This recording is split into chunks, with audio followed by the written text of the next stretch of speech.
एक बात अपने जीवन में सदा उतार कर रखें। घर में अगर तुलसी का क्यारा है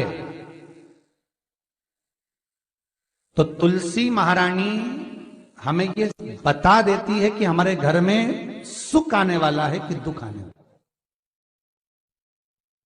जैसे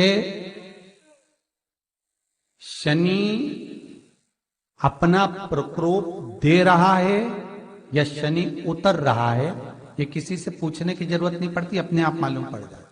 कैसे? शनि कथा अगर आपने सुनी हो तो उसमें व्याख्यान आता है शनि कथा में, पांव की चप्पल बार बार टूट रही हो,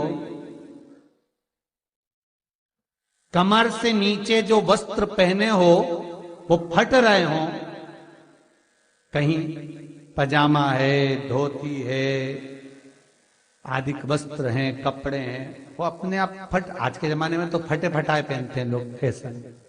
उसकी गारंटी नहीं है, उसका हम वर्णन नहीं कर रहा। हम जब पहनते हम समझ जाते हैं इसको शनि तो ऑलरेडी लगा ही हुआ। जब उनका घुटना घुटनी सब फटा हुआ दिखता है तो उसमें लग जाता है कि शनि पहले से लग गया बापड़ा, उनके पहने से तो मालूम पड़े।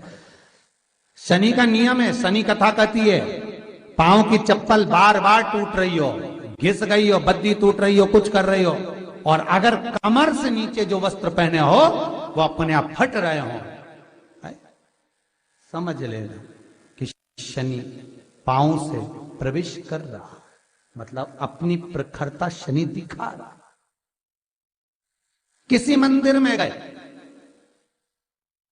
महाराज और वहां जाने पर चप्पल चली गई तो समझ लेना शनि की कुदृष्टि अब पड़ना बंद होना चालू हो गया।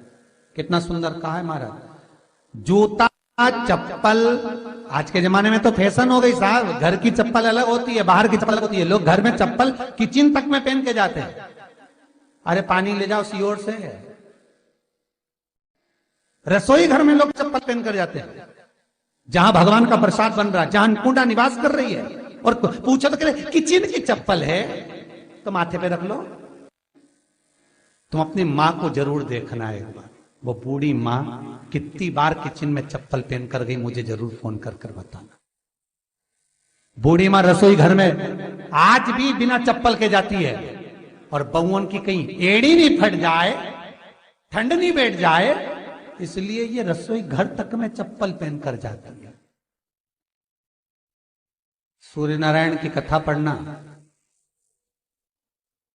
शनि महाराज की कथा पढ़ना, और गरुड़ पुराण की कथा पढ़ना, जिन जिन कथाओं का हम व्याख्यान कर रहे हैं उसको पढ़ना जरूर हो। क्या लिखा है? घर के अंदर जब चप्पल जाती है, रोग, बीमारी, कष्ट, तकलीफ चालू हो जाती है। तुमने चप्पल क्यों पहनी? ठंड नहीं बैठ जाए, रोग नहीं बैठ जाए। घर के अंदर उतना बढ़ गया, एक कालीन बिछा दो, एक दरी बिछा दो, मोटा आसन बिछा दो, जिस पर तुम चल लो। जरूरी है कि कई कई लोगों को तो हमने ये भी देखा कि कालीन पर भी चप्पल पहन के चल।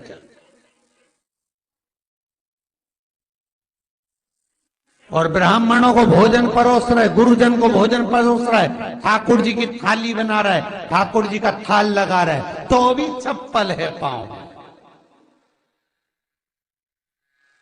तेरा क्या होगा रे कालिया, क्या होगा? विचार तो करो। देह पड़ी रे जाए यहीं पर,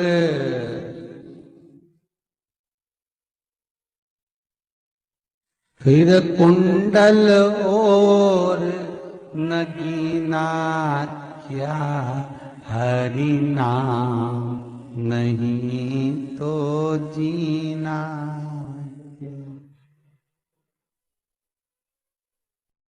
अभी भी सुधर जाओ रे, अभी भी सुधर जाओ, नहीं सुधरो तो सिधर जाओ रे, या तो सुधरो नहीं तो सिद्धरो, थोड़ा सुधरो। रसोई घर में अन्नपूर्णा रहती है। रसोई घर में शिव महापुराण की कथा कहती है, जब भगवान शंकर को मां जगत जननी भोजन करा रही थी, शंकर जी ने वर मांगा था अन्नपूर्णा से, ए अन्नपूर्णे तुम मेरे घर के बच्चों का भरण पोषण कर रही है, इस मृत्यु लोक में जितने मनुष्य जन्म लेते हैं ये मेरे पुत्र कहलाते हैं। तो अन्नपूर्णा ने कहा, चिंता मत करना भोलेनाथ, जिस जगह पर एक स्त्री, बेटी, कन्या या घर की बहू या बूढ़ी मां भोजन बनाएगी, उस जगह पर मैं अन्नपूर्णा उसके शरीर में प्रवेश करूंगी। रसोई घर नहीं होगा, वो मेरा और तुम्हारा मंदिर कहलाएगा। अब मंदिर में चप्पल पहनकर भोजन का निर्माण करना ये श्रेष्ठता है। एक आसन पटक लो आप रसोई घर के अंदर, जिस आसन पे खड़े होकर आप भोजन बना लो, मोटा सा आसन रख लो, चप्पल की जरूरत ही नहीं।